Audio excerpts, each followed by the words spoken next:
The recording begins with nothing but a shaky breath, a soft, uneven inhale that barely rises above the static. For 10 long years, both sisters had rehearsed the same rehearsed explanations, the same carefully chosen sentences, the same story they repeated to everyone who ever asked. But on this night, out of nowhere, one of them finally breaks. You can hear her voice tremble as she whispers, "I can't carry this anymore, it was us." There is a pause, heavy, almost painful. Then another sound, the quiet shuffling of someone trying to gather the courage to finish a sentence that could change the rest of her life. For a decade, 2 identical sisters lived side by side, sharing birthdays, memories, classrooms, friends, and something else. Something they never allowed to slip, not once. So the question is, how did 2 people share the same truth for 10 years without revealing even a crack? How did they manage to bury one moment so deeply that no one, not family, not neighbors, not investigators, ever suspected the truth was held firmly between them? To understand how a single confession unraveled a decade of silence, we need to go back to the beginning, to the lives of 2 sisters who for most of their childhood were seen as one. Their names were Lena and Lily Hartman, identical twins born just minutes apart in the quiet rural town of Maple Ridge, Oregon. From their earliest days, neighbors would say the girls moved like reflections of each other. Same steps, same smiles, same quiet way of watching the world. They were 15 when everything changed, 15 when the moment they tried so hard to forget first took shape. At the center of this story is the person whose absence left a mark no one could ignore. Evan Price, a 24-year-old youth volunteer who lived 3 houses down from the Hartman family. He was known around town for tutoring local teens and helping out at the community center on weekends. He had crossed paths with the twins more than once, sometimes at school events, sometimes at the neighborhood park, sometimes in the small, familiar spaces where people in Maple Ridge inevitably interacted. And then one summer evening, Evan vanished. His car remained parked in his driveway. His phone was discovered abandoned near a wooded trail. For weeks, search teams combed the forests, creeks, and back roads surrounding Maple Ridge. Rumors spread, fear grew, and the town, usually calm and slow-moving, became a place filled with questions and uneasy glances. The investigation stalled, leaving nothing certain except the ache of not knowing. Behind all the confusion, one detail remained buried, kept beneath rehearsed statements and unbroken eye contact. A single moment shared by 2 sisters, hidden for 10 years behind matching expressions and carefully timed stories.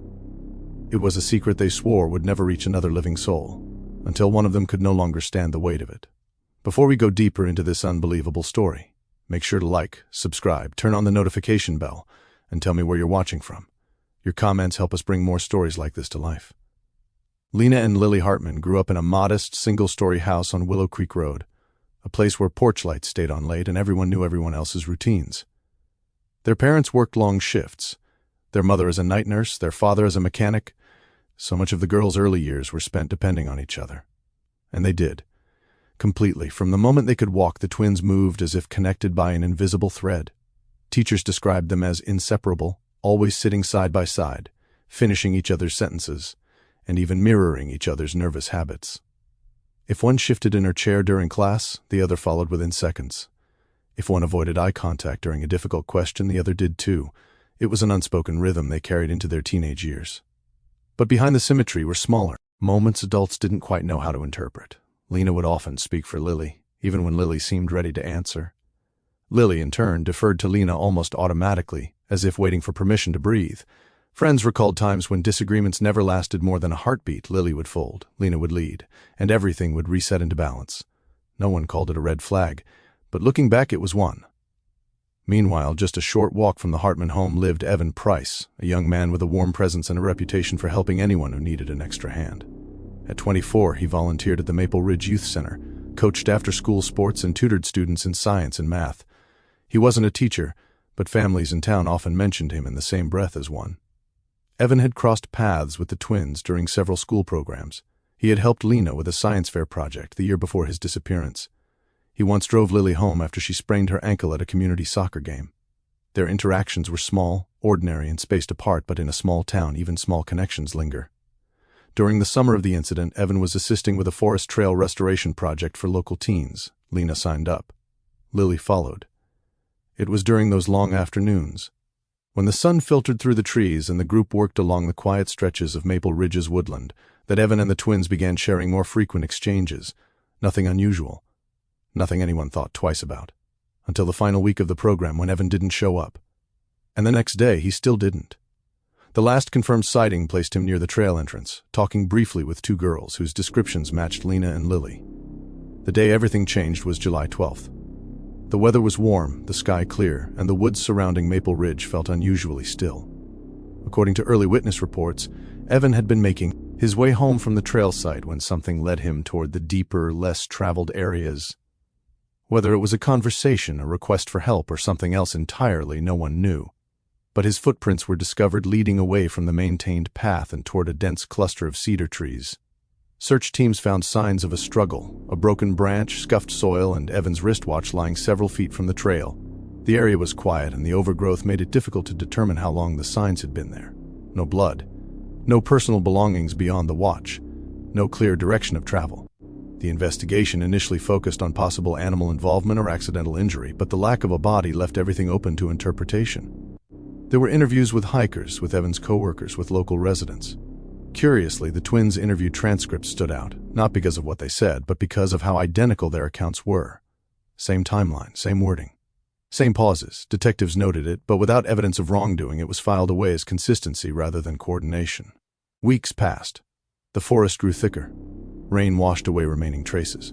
With no body, no weapon, and no sign of foul play that could be proven, the case went cold. The community mourned, speculations drifted, and life slowly moved forward. But investigators had no idea that the real story was being rehearsed between two sisters every single day. After Evan's disappearance, Lena and Lily returned to their lives with unnerving normalcy.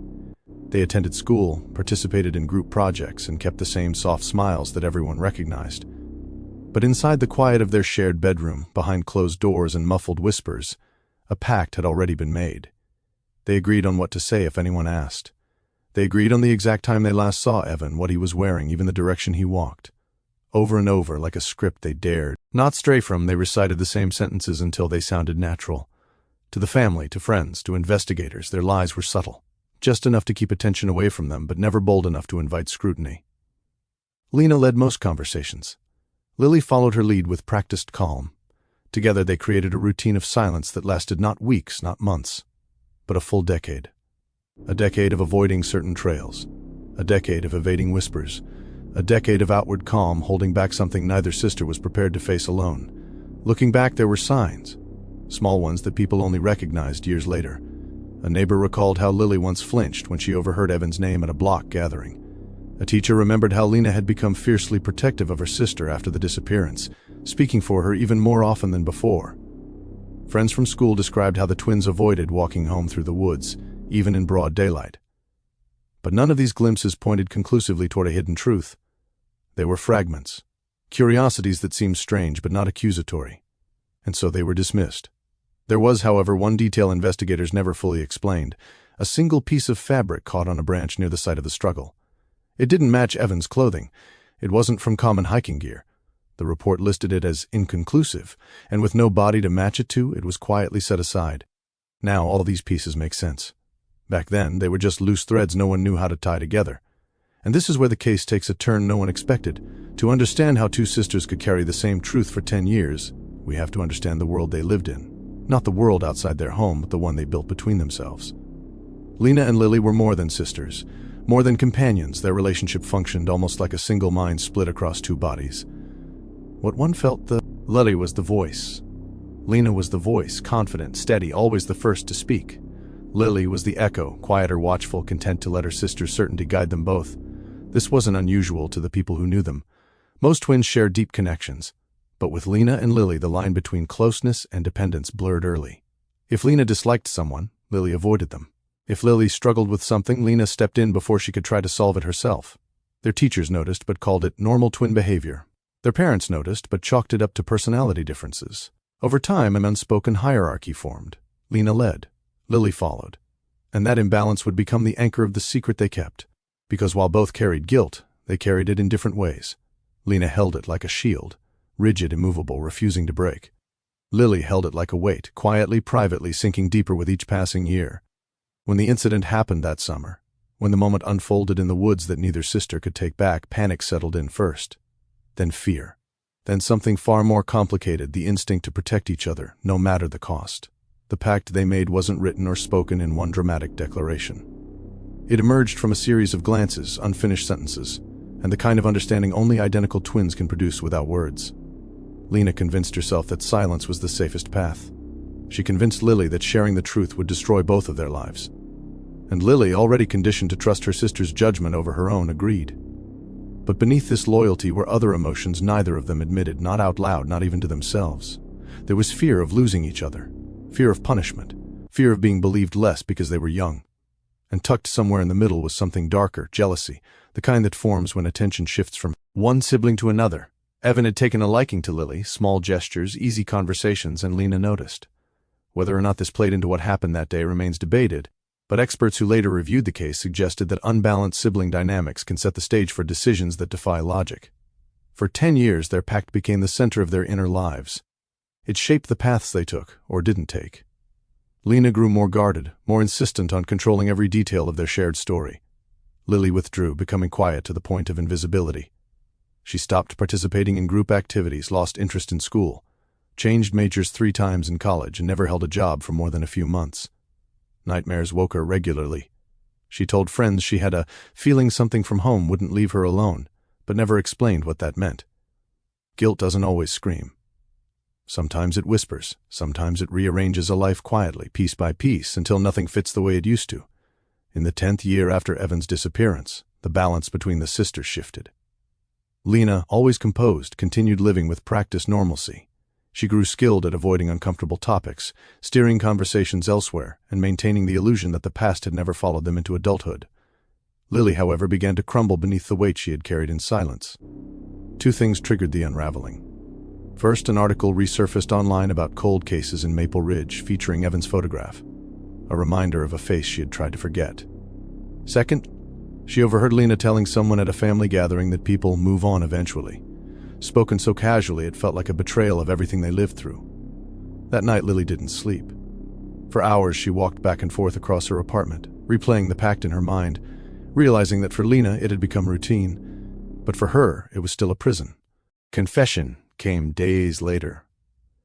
She visited the Maple Ridge police station without warning, a visit so unexpected that the receptionist assumed she was lost. Lily sat down, hands trembling, voice barely forming words. And for the first time in 10 years she spoke a sentence she had rehearsed only in her nightmares. "I can't carry this anymore." It was us. The officers didn't understand at first. They asked her to repeat it, and when she did, this time with tears she could no longer suppress, the room fell into a silence that felt heavier than the truth itself. After 10 years, she couldn't live with the truth anymore. When Lily finally spoke the words she had swallowed for 10 years, the officers at the Maple Ridge Police Department were stunned. Cold cases rarely reopen with confessions, especially from someone who had never been considered a suspect. At first, they weren't even sure how to process what she was saying. They brought her into an interview room, turned on the recorder, and gently asked her to start from the beginning. The footage, later summarized in court records, shows Lily sitting on the edge of her seat, fingers twisted together so tightly her knuckles turned white. Her voice cracked as she described the day in the woods, the panic that followed, and the pact that took shape afterward. She didn't raise her voice. She didn't ask for a lawyer. She didn't shift blame. Over and over, she repeated the same sentiment. She wasn't coming in to punish her sister. She was coming in because she could no longer breathe under the weight of what they had done. "I don't want her hurt," she said at one point. "I hurt myself more than anyone ever could." Her statement was thorough, emotionally draining, and devastatingly consistent with details from the original case file, details that investigators never released to the public. It was enough to reopen everything. The Maple Ridge Sheriff's Office formed a small task group to re-examine the evidence. Dust-covered boxes were pulled from storage. Old photographs, soil samples, and witness statements were laid out across long metal tables. It had been years since anyone had touched this case, but Lily's confession breathed new urgency into it. Detectives reviewed the original crime scene reports, focusing on the fabric fragment found caught on a branch, a detail dismissed at the time but now matching the color of a jacket Lily described wearing that summer.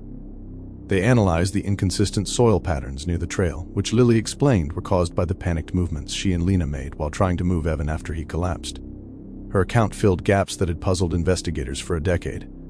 Legal experts who later spoke about the case noted how rare it was for an old, stagnant investigation to suddenly align perfectly with new testimony.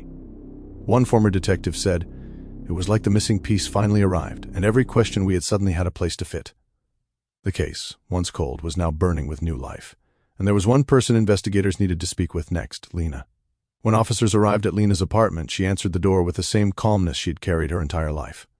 But when they told her that Lily had confessed, something inside her shifted. Her face didn't fall apart. She didn't break down. Instead, she went completely still, as if she was calculating a dozen possibilities in the span of a single heartbeat. At first, Lena denied everything. She insisted Lily was confused, overwhelmed, misremembering. She claimed her sister had always been too emotional, a phrase that raised immediate concerns about long-standing control within their relationship. But as investigators laid out the facts, Lily's detailed account, the matching evidence, the timelines, Lena's confidence slowly eroded. Family members later recounted how Lena felt two emotions battling inside her, betrayal and relief. Betrayal because Lily had broken the pact. Relief because deep down the weight she carried had quietly been cracking her own foundation for years. In the interviews that followed, Lena never blamed her sister, not once. But she also never defended her. She simply stopped resisting, stopped denying, and allowed the truth to settle in the room between her and the investigators, truth she had spent 10 years running from. The bond that once defined them was now forever changed. One sister had stepped into the light to face the past. The other was dragged into it, unable to hide anymore. The legal system moved swiftly after both statements were documented. Prosecutors determined that the case involved panic, poor judgment, and tragic consequences, not a long-planned act of violence. Forensic reviews concluded that Evan's death had resulted from a sudden medical emergency during a heated confrontation, followed by the twins' desperate and misguided attempt to move him, accidentally worsening the situation. Their decision to hide the incident afterward, rather than seek help, became the core of the charges. Both sisters were charged with obstruction of justice, tampering with evidence, and failure to report a death. The courtroom was packed on the day of sentencing. Some community members sought closure.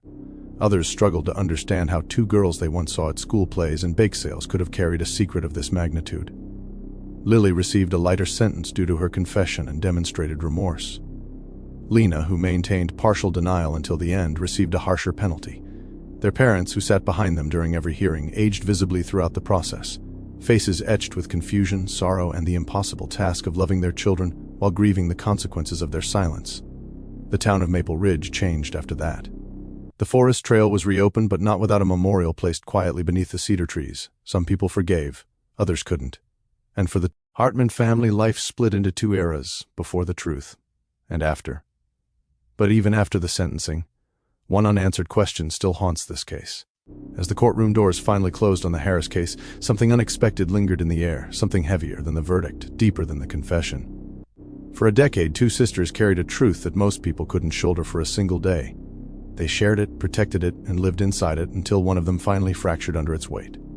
But when you peel back every layer, every interview, every detail hidden in those old files, one difficult question rises to the surface. How far does loyalty truly go? Is loyalty a bond or a trap? The Harris twins blurred that line so completely that even seasoned investigators struggled to separate one sister's guilt from the other's fear. Can two people carry a single guilt for so many years without losing pieces of themselves along the way? The sleepless nights, the avoided mirrors, the distance they placed between themselves and anyone who came too close, those were the invisible scars. Scars that told a second story, a quieter one the courts could never fully measure. And then there's the final question most people hesitate to ask out loud. Could this crime have been prevented? Was there a moment? An argument, a cry for help, a warning sign that someone missed? Or were the twins already too deep into their pact to ever turn back? And now? It's your turn to weigh in. What do you think truly happened that night? Was one twin protecting the other out of fear? Or were they both responsible in ways they never fully admitted? After everything you've heard, does the confession feel complete to you? Or is there still a missing piece, one only the twins know and will take with them for the rest of their lives? If this case shocked you, hit like, drop your theory in the comments, and subscribe so you never miss the next story. Your engagement helps bring these hidden, complicated stories to light. Thank you for watching.